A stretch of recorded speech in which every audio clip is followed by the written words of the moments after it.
नमस्ते बच्चों। आज हम निराला जी की एक प्रगतिवादी रचना तोड़ती पत्थर उसे पढ़ेंगे। निराला जी छायावादी कवि है। छायावाद के 4 स्तंभ, जो 3 कवियाँ हैं, एक कवयित्री है।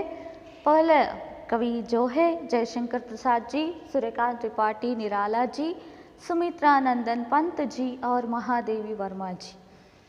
छायावाद आंसुओं का काव्य है, इसलिए उनकी जिंदगी में उन्होंने जो भी समस्याओं को झेल लिया है वही उनकी कविताओं में छाया बनकर आई है। परंतु यहाँ पर एक प्रगतिशील रचना है और सड़क पर पत्थर तोड़ने वाली एक असहाय गरीब स्त्री की चित्रण कहानी यहाँ पर दिया गया है। तोड़ती पत्थर, कभी हमने उसके बारे में सोचा तक नहीं, है ना। आते जाते रहते हैं, सड़क के किनारे बहुत सारे लोग पड़े रहते हैं, काम करते रहते हैं। उनकी हालत क्या होती है उसके बारे में हमने कभी सोचा तक नहीं। कुछ लोगों ने सोचा होगा, उनके प्रति करुणा दया की भावना लोगों के मन में उत्पन्न हुई होगी।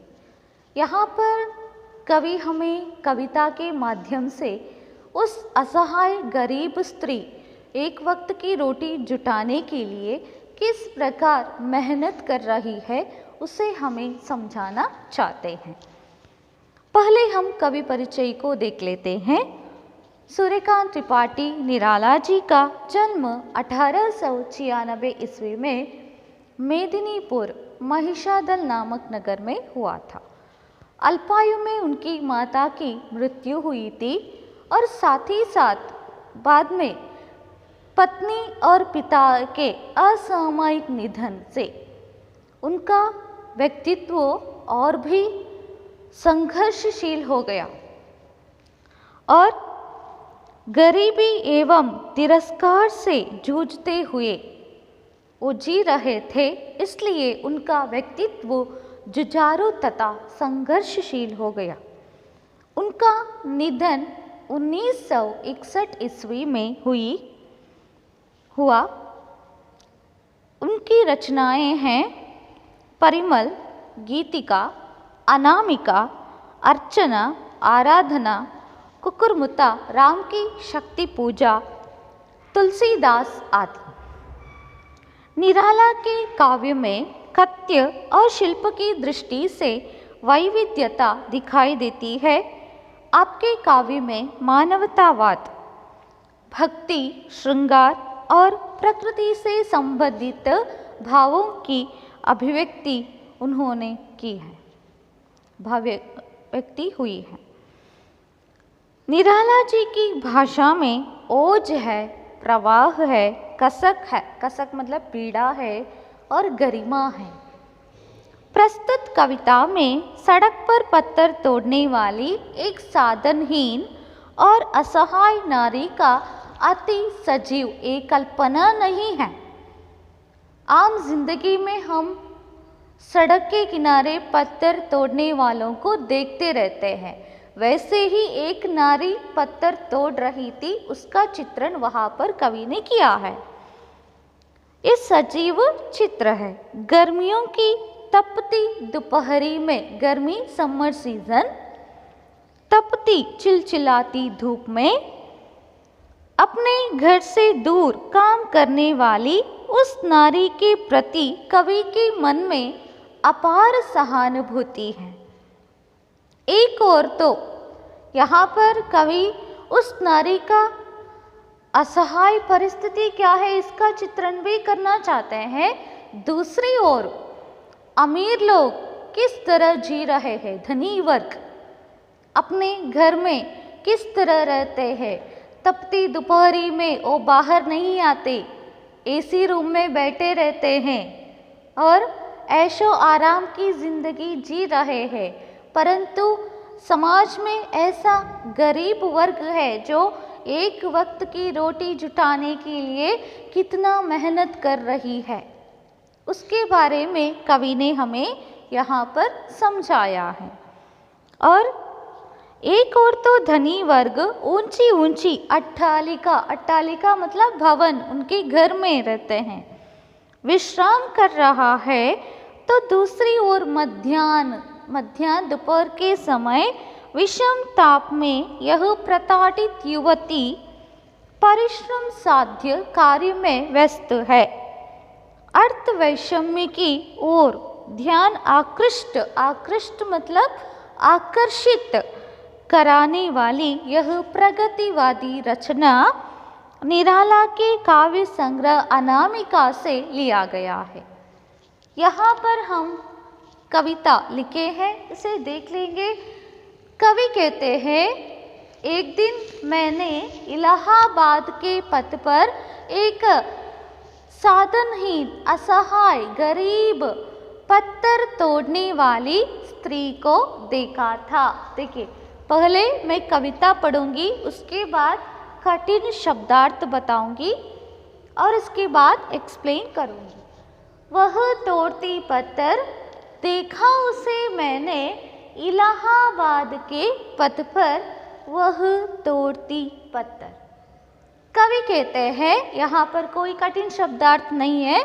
कवि कहते हैं, एक दिन मैं इलाहाबाद के पथ पर जा रहा था, उस समय सड़क के किनारे एक साधनहीन, असहाय, गरीब, पत्थर तोड़ने वाली स्त्री को मैंने देखा था। नेक्स्ट स्टांजा में बताते हैं, कोई न छायादार पेड़ वह जिसके तले बैठी हुई स्वीकार, श्याम तन भरबंधा यौवन, नत नयन प्रिय कर्म रत मन। कोई ना छायादार मतलब वो पेड़ छाया देने वाला पेड़ नहीं था, वहाँ पर कोई छाया नहीं थी क्योंकि वो पेड़ सूख गया था। और पेड़ वह जिसके तले मतलब पेंद ಅಂದರೆ ಅದರ ಬುಡದಲ್ಲಿ बैठी हुई स्वीकार, अपनी परिस्थिति को स्वीकार करते हुए ಅಂದರೆ ಒಪ್ಪಿಕೊಂಡು, श्याम तन वो दिखने में कैसी थी, श्याम सांवले रंग का शरीर, तन मतलब शरीर, भरबंधा यौवन वो बूढ़ी नहीं थी, जवान स्त्री थी, ऐसा कहते हैं। नत नयन, नत मतलब झुका हुआ, नयन मतलब आंखें, प्रिय कर्म रत मन, प्रिय कर्म मतलब पत्थर तोड़ना जो है उसका प्रिय कर्म है, कर्म मतलब काम, रत मतलब व्यस्त, तल्लीन, मन मनस्सु। कोई ना छायादार पेड़ वह जिसके तले बैठी हुई स्वीकार, श्याम तन भरबंधा यौवन, नत नयन प्रिय कर्म रत मन। यहाँ पर कवि कहते हैं, एक दिन मैंने इलाहाबाद के पथ पर एक असहाय गरीब स्त्री को पत्थर तोड़ते हुए देखा।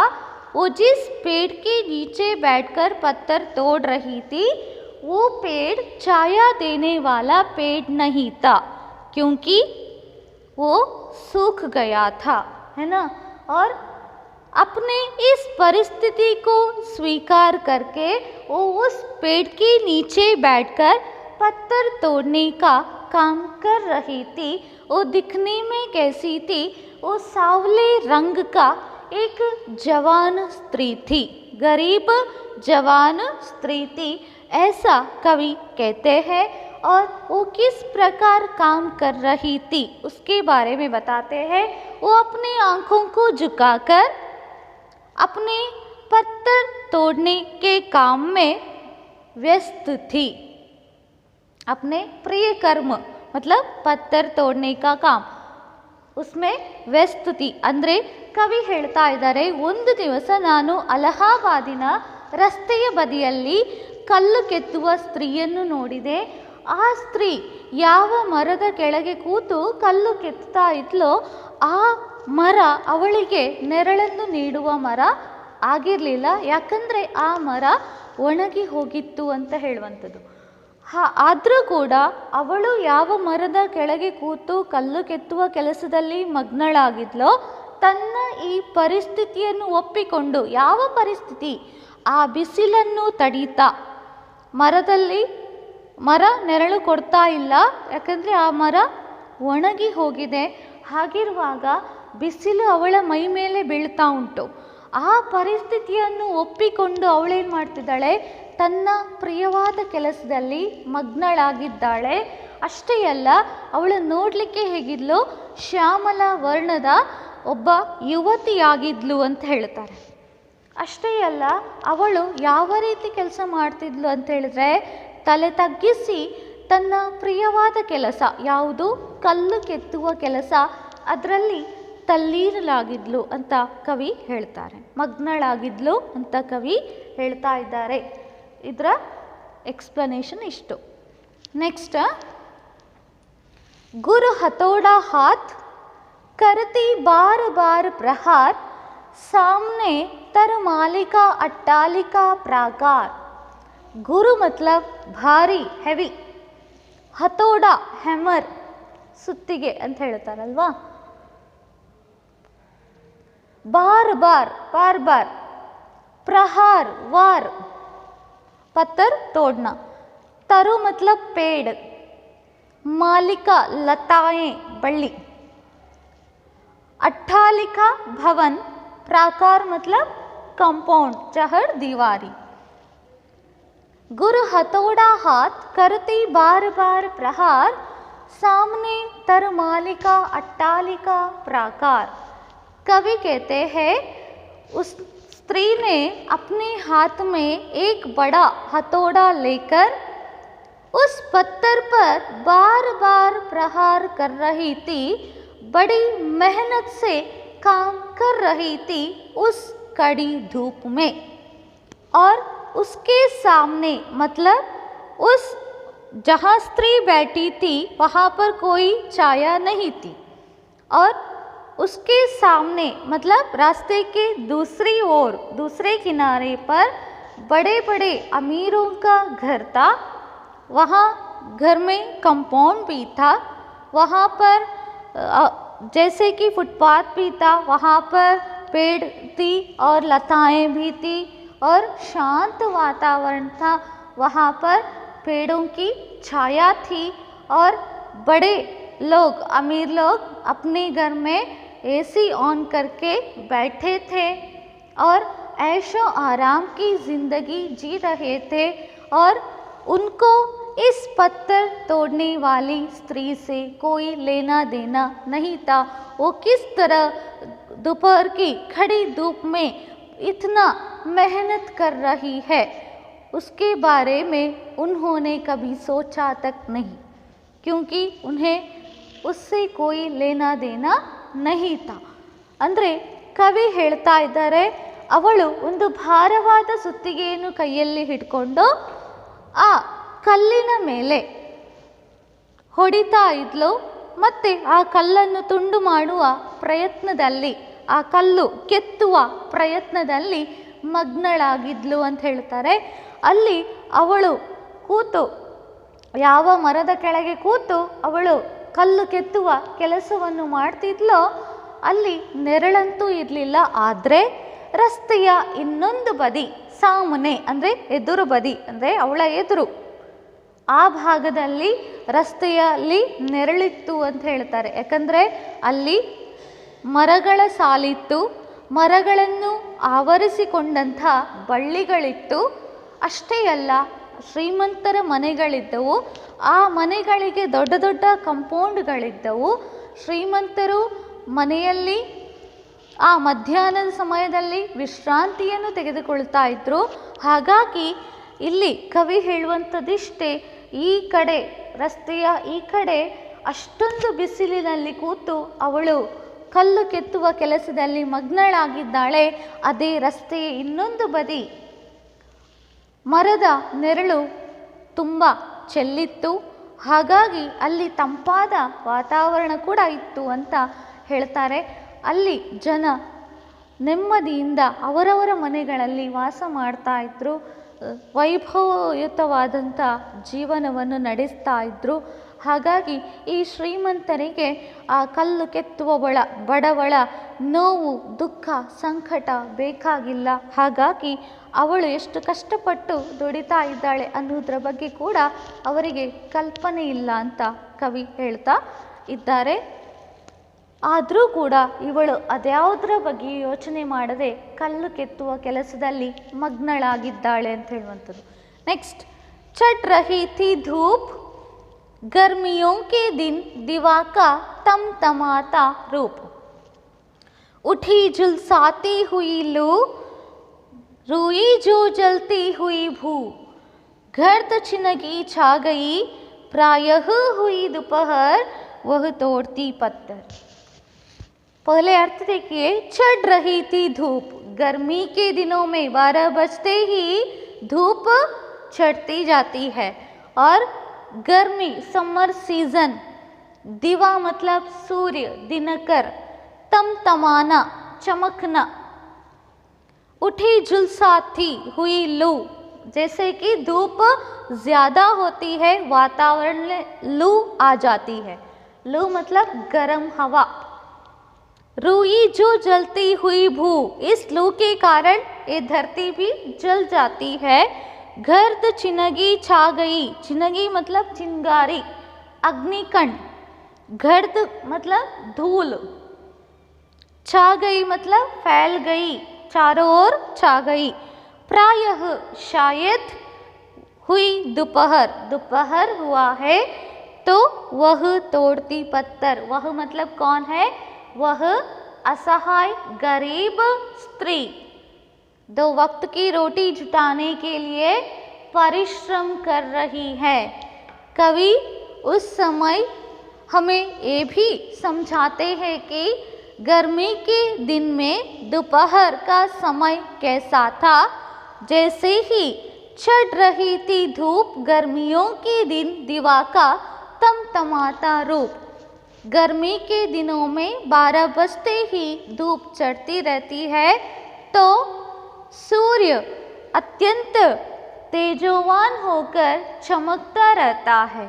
और उठी झुलसाती हुई लू, रुई जो जलती हुई भू, जैसे कि वातावरण के चारों ओर गर्म हवा छा जाती है।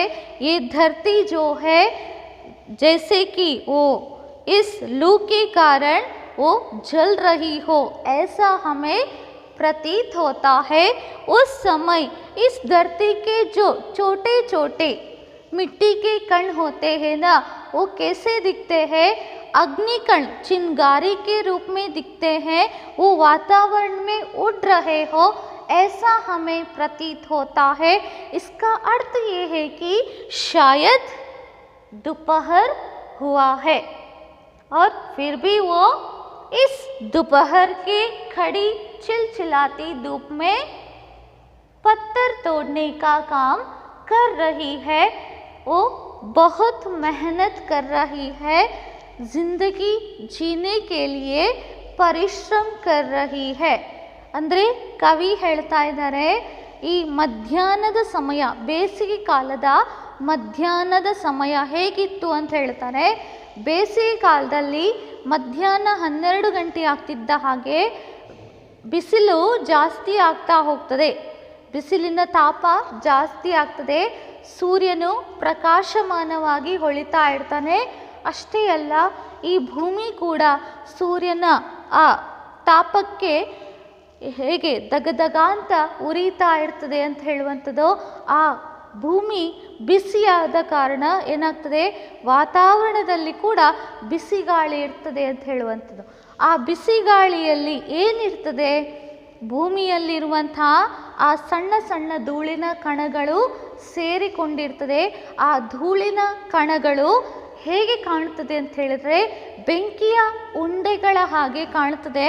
ಅದು ಇಡೀ ವಾತಾವರಣದಲ್ಲಿ ಸೇರಿಕೊಂಡು ವಾತಾವರಣದ ತಾಪವನ್ನು ಇನ್ನಷ್ಟು ಹೆಚ್ಚು ಮಾಡಿವೆಯೋ ಅಂತ ಅನಿಸ್ತಾ ಇದೆ ಅಂತ ಕವಿ ಹೇಳುವಂಥದ್ದು. ಇದರ ಅರ್ಥ ಏನು ಅಂತ ಹೇಳಿದ್ರೆ ಮಧ್ಯಾಹ್ನದ ಸಮಯ ಆಯಿತು ಅಂತ ಅರ್ಥ. ಆದರೂ ಕೂಡ ಈ ಕಲ್ಲು ಕೆತ್ತುವ ಮಹಿಳೆ ತನ್ನ ಪ್ರಿಯವಾದ ಕೆಲಸದಲ್ಲಿ ಮಗ್ನಳಾಗಿದ್ದಾಳೆ. ಅವಳು ಯಾವುದರ ಬಗ್ಗೆ ಯೋಚನೆ ಮಾಡ್ತಾ ಇಲ್ಲ. ತಾನು ಇವತ್ತು ಕಷ್ಟಪಟ್ಟು ದುಡಿದ್ರೆ ಮಾತ್ರ ನನಗೆ ಅನ್ನ ಅನ್ನುವಂಥ ಯೋಚನೆ ಅವಳದು.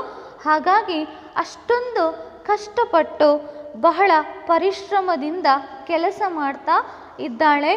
ಹಾಗಾಗಿ ಕವಿಗೆ ಅವಳ ಈ ಅಸಹಾಯಕ ಪರಿಸ್ಥಿತಿಯನ್ನು ನೋಡಲಿಕ್ಕೆ ಸಾಧ್ಯ ಆಗ್ತಾ ಇಲ್ಲ ಅಂತ ಕವಿ ಇಲ್ಲಿ ಹೇಳ್ತಾ ಇದ್ದಾರೆ. ಮುಂದಿನ ಪ್ಯಾರಾಗ್ರಾಫ್ ಏನಿದೆ ಅದು ನೆಕ್ಸ್ಟ್ ಕ್ಲಾಸಲ್ಲಿ ನೋಡುವ.